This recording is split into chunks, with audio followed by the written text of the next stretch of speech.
Una noche de diciembre de hace ya casi 2000 años, una joven pareja de esposos marchaba camino a Belén.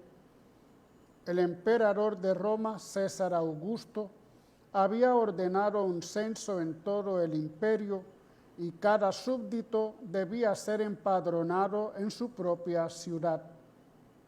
José, el carpintero, tenía que ir a censarse en Belén, de donde era oriundo, y junto a él, montada en un burro, viajaba María en avanzado estado de gravidez, afrontando un agotador viaje de más de 150 kilómetros desde Nazaret. Su esposo, esperando encontrar albergue pronto, fue de casa en casa y las halló atestadas de gente por razón del censo. No encontró posada. Por último, se dirigió a una cueva que servía de establo para los animales y terminaron refugiándose dentro. En lo solitario de aquella gruta, María dio a luz a su primogénito y lo recostó en un pesebre, recipiente donde se coloca la paja de los animales, que por su forma alargada le sirvió de cuna. Todo porque los hombres a los que venía a salvar le cerraron sus puertas. Paz y bien a todos ustedes. Estamos dentro de un tema todavía navideño, pero que aunque ya ha pasado la Navidad, nos gustaría compartirlo con ustedes. Esta narración que tantas veces hemos oído plantea ciertos problemas. Y el primero que nos vamos a preguntar es, ¿no había lugar en la posada para María? Ese es el tema que trataremos en nuestro programa de hoy, de los enigmas de la Biblia. El primer problema que tenemos con esta narración es que no concuerda propiamente con el Evangelio de San Lucas, del cual está tomada. En ninguna parte dice que haya llegado María hasta Belén casi a punto de dar a luz. El texto dice, y sucedió que mientras ellos estaban allí, se le cumplieron los días del alumbramiento. Lucas 2:6. Tampoco cuenta que la pareja haya andado de casa en casa y de posada en posada buscando alojamiento. Esa es simple deducción por el hecho inexplicado de que haya dado a luz en una cueva para refugio de animales. Dice, no había para ellos lugar en la posada. Lucas 2:7. Un segundo inconveniente que encontramos es la gran cantidad de interrogantes que suscita. Si José venía para una breve práctica administrativa y sabiendo que no era obligatorio para la mujer presentarse en el despacho del censo, porque bastaba con el jefe de familia, ¿para qué llevaba a María hacia Belén? ¿Cómo fue tan imprudente de esperar a última hora y viajar cuando ella estaba casi a punto de dar a luz? El varón justo y previsor no fue capaz de prever un lugar más decente para el alumbramiento de su esposa, sabiendo que el que venía al mundo era nada menos que el Hijo de Dios. Si era de Belén, José, y volvía a su propia ciudad, ¿cómo es que no tenía una casa donde alojarse o una familia que lo acogiera? Considerando la hospitalidad en Oriente como un deber sagrado en que se juega hasta el propio honor, ¿no resulta extraño que nadie le abriera las puertas, aún viendo el estado de María?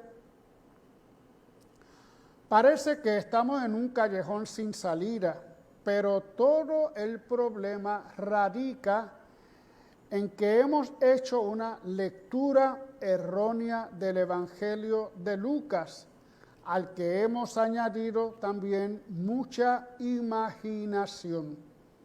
Y la culpa la tiene una palabra mal traducida que ha creado confusión y ha estimulado la fantasía en generaciones de lectores. ¿Cuál es esa palabra? La palabra es catálima, catálima. La mayoría de las Biblias la traducen por posada, hospedaje. No había para ellos posada, no había para ellos hospedaje. Pero en el griego bíblico esta palabra tiene otro significado y es el de habitación, cuarto, pieza, es decir, parte especial de la casa apartada o reservada. Para entender bien el sentido del Evangelio de Lucas, debemos ubicarnos en el ambiente de Palestina, donde las casas no constaban de varias habitaciones como las nuestras de hoy. Con la precariedad de la edificación de entonces, las casas solamente tenían una habitación central en donde había de todo: armarios, herramientas, asientos, despensas, cocina, y llegada la noche se extendían literas para el reposo nocturno, cada uno en su lugar preferido. Esa habitación central era el pequeño mundo doméstico alrededor del cual giraba toda la vida del hogar y el movimiento de las personas.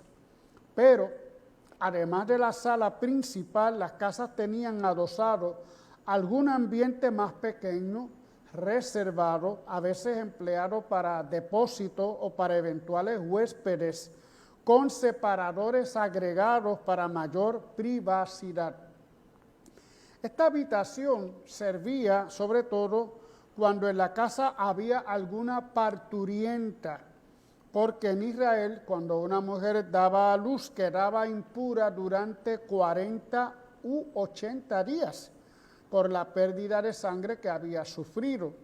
Todo lo que ella tocaba, el lecho donde se reposaba o cualquier lugar donde se sentaba, quedaba impuro. Si alguno tocaba a la parturienta o entraba en contacto con algún utensilio rozado por ella, quedaba automáticamente impuro. Levítico 15, 19 al 24. Impureza significaba para los judíos aislamiento social, ser menguado ante Dios. No podía acudir al templo, no podía relacionarse con nadie hasta tanto no terminaran los ritos de purificación que eran complicados y que llevaban su tiempo. De aquí entonces la importancia de las preocupaciones por el parto y por qué se hacía residir en la catálima, una habitación apartada de la casa y no en el ambiente común a la que acababa de ser madre. Por eso tiene alguna relación con lo que estamos viviendo con el COVID. Cuando hay alguien que está contaminado por el COVID, contagiado, lo separamos en su cuarto, de ahí no sale y todos nos preocupamos y nos ocupamos también de no contagiarnos. Pues algo así pasaba con las personas que quedaban, las mujeres que estaban parturientas. Supongamos que Lucas se refería no a una posada, sino a la habitación de una casa particular, catálima, que es la otra posibilidad de la palabra griega. De golpe se nos aclaran muchos interrogantes. El texto evangélico parece como más coherente e incluso la figura de José adquiere relieve como un padre responsable y esposo prudente. Volvemos a leer entonces el Evangelio a la luz de esta nueva explicación. Habiéndose enterado del censo, José, que residía momentáneamente en Galilea, decidió volver a Belén, puesto que era de allí, Lo más natural era dejar allí a su mujer, ya que no era necesario que ella compareciera ante la autoridad. Si la lleva consigo es porque piensa radicarse definitivamente en Belén, lo cual es lógico, pues allí tendría su parentela, sus bienes, sus posesiones, incluso su oficio. Era justo traer a María para que se estableciera en su propia casa.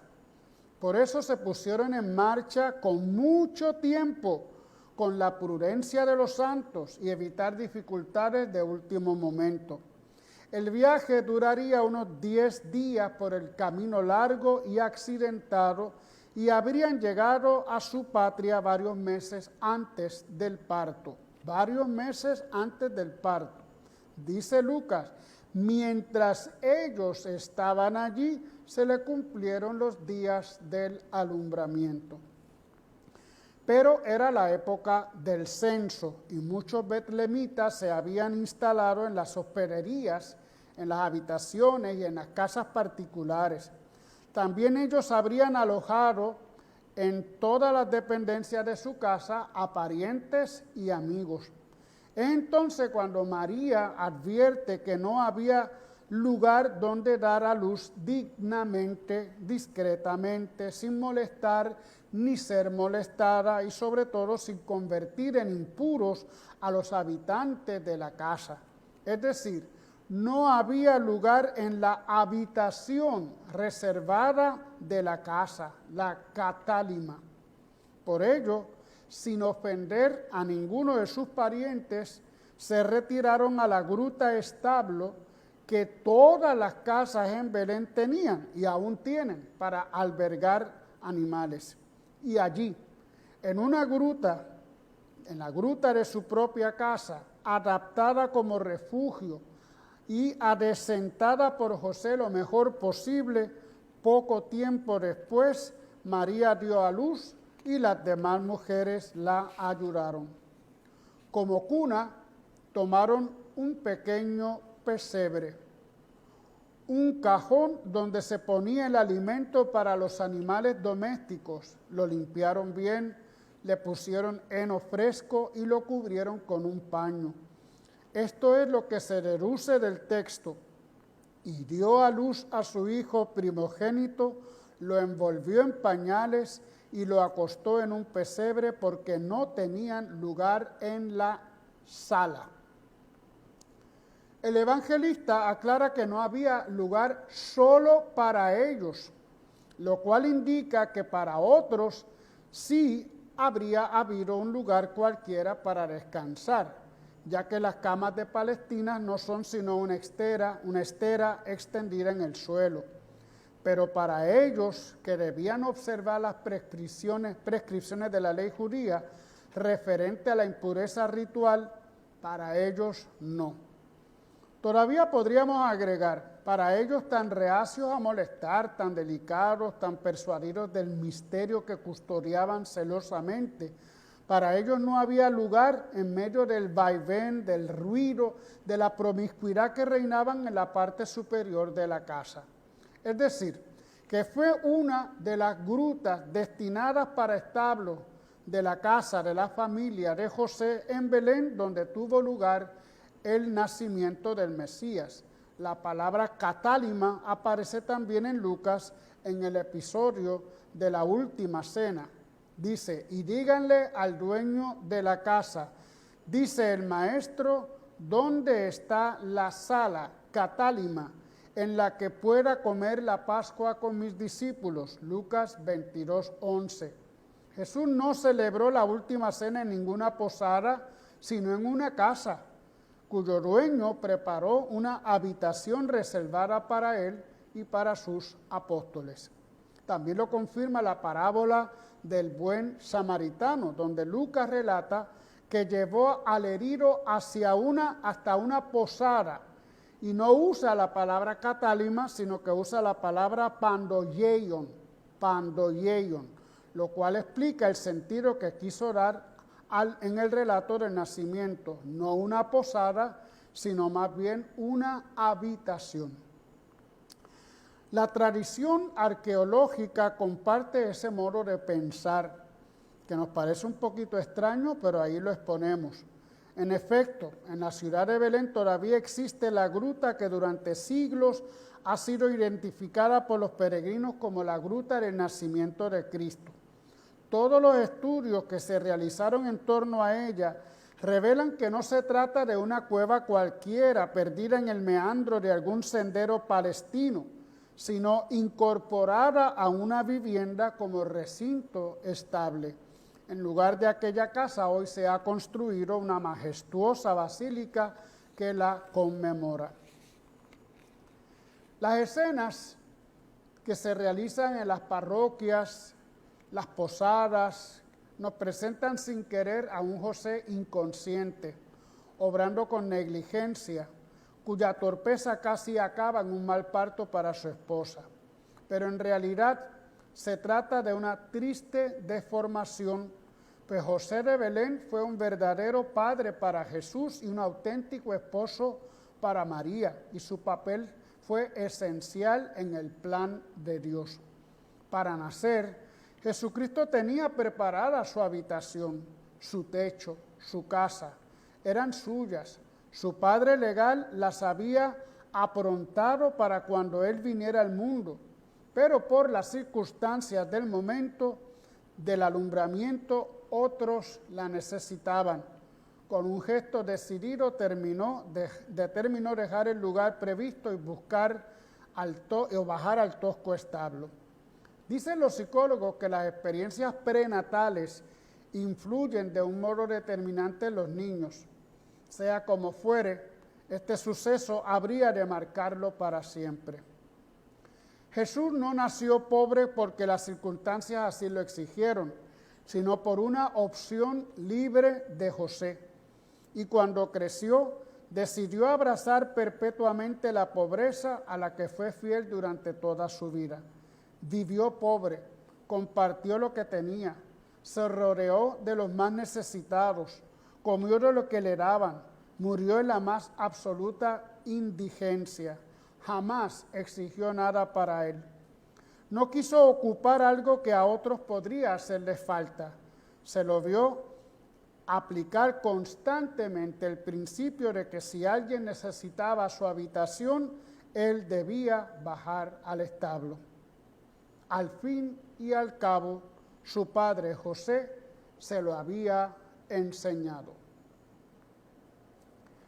Yo sé que algunos estarán cuestionándose un poco esta interpretación, pero no hay duda que a través de los siglos la imaginación nuestra ha ido forjando unas imágenes, unas ideas que posiblemente no sean las más exactas.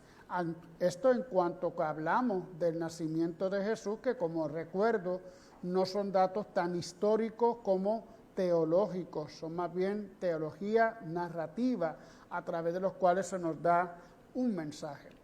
Con esto terminamos nuestro enigma de esta semana. La próxima semana todavía tenemos otro enigma dentro del ambiente navideño, pero yo creo que es bueno que lo tengamos en cuenta para culminar un poco este ciclo que ya habíamos comenzado en diciembre. Hasta entonces nos veremos. Recuerden nuestras misas, sábado 5 de la tarde, domingo 9 y 11 de la mañana. Y los jueves tenemos misa a las 6 de la tarde. Dios les bendiga, paz y bien.